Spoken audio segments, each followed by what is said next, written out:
Добро, кратко. Председателка, значи, начално се согласивте со се што кажав. Во делот на неказнивоста јас би ја додал и селективноста, затоа што одредени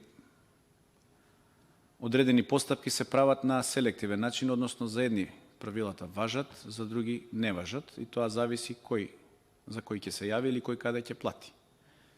И тоа е така прилично распространето во Македонија, односно во институциите. Јас во изминатиот период имав неколку дури јавни настапи, каде што лично укажував на случај за корупција во Министерството за одбрана, лица кои што се упатуваат, да кажеме, на мировна мисија, си го плаќаат учеството во мировна мисија. Сега имаме мировни мисии кои што се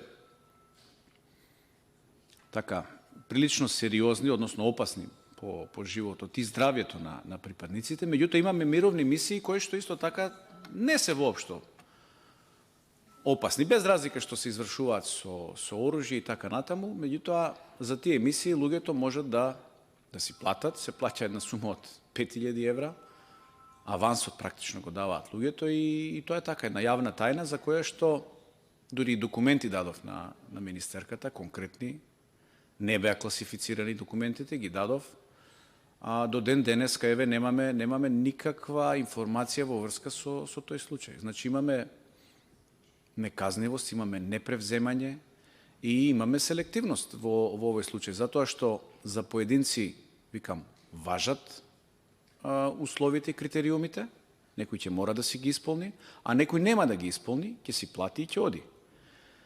И тоа го руши системот.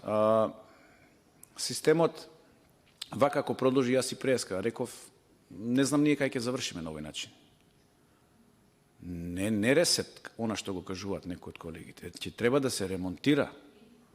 Значи, од нула ќе треба да се ремонтира системот. Ќе треба да се воспостават нови правила. Зошто?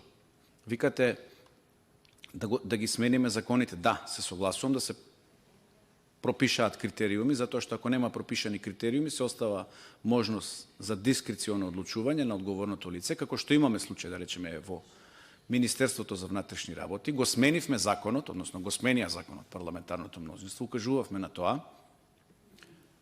Лице кое што не ги исполнува, значи, критериумите за унапредување по стариот закон, сега по ново може да биде унапредено 3 скалила одеднаш.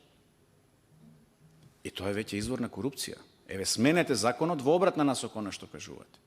Го сменија законот, доаѓате од надвор, 3 скалила скокате, началник станувате. А строга хиерархиска средина, значи мора да поминете одредени обуки, мора да имате знаења, мора искуство да стекнете за да вршите одредени должности. Тоа сега се направи во законот. Ова сега исто се прави со законите за Бехтеленка, овие што со европско знаменце ги ставија. Односно, владата ги предложи. Каде што нема никаква регулатива, значи, на која се повикуваат, ја нема кореспондентната табела, значи треба да се усогласи, нели, правото со европското право, со акито. Тоа го немаме. Значи, ја озаконуваме корупцијата. Наместо да одиме кон построги критериуми, да ги следиме тие критериуми, тука ќе се донесат овие закони. Колку и ние да се обидуваме да објаснуваме на македонската јавност, колку и да стручната фела се крене на нозе, колку и да целата јавност се против таа работа, тие закони ќе се донесат.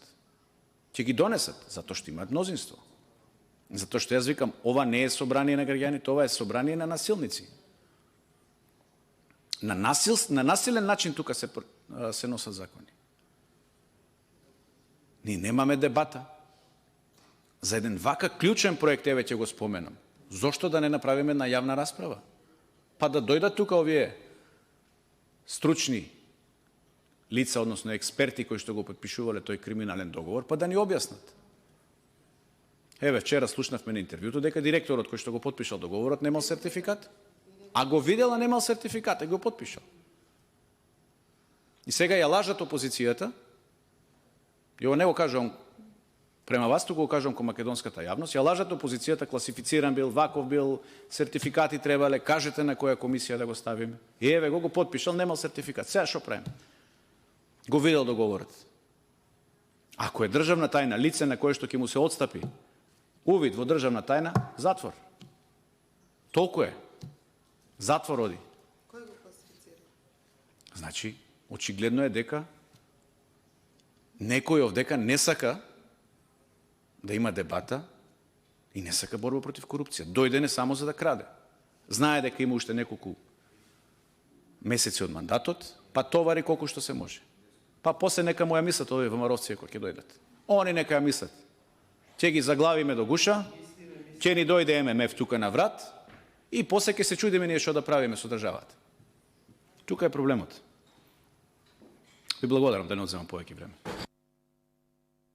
Следна за реплика колешка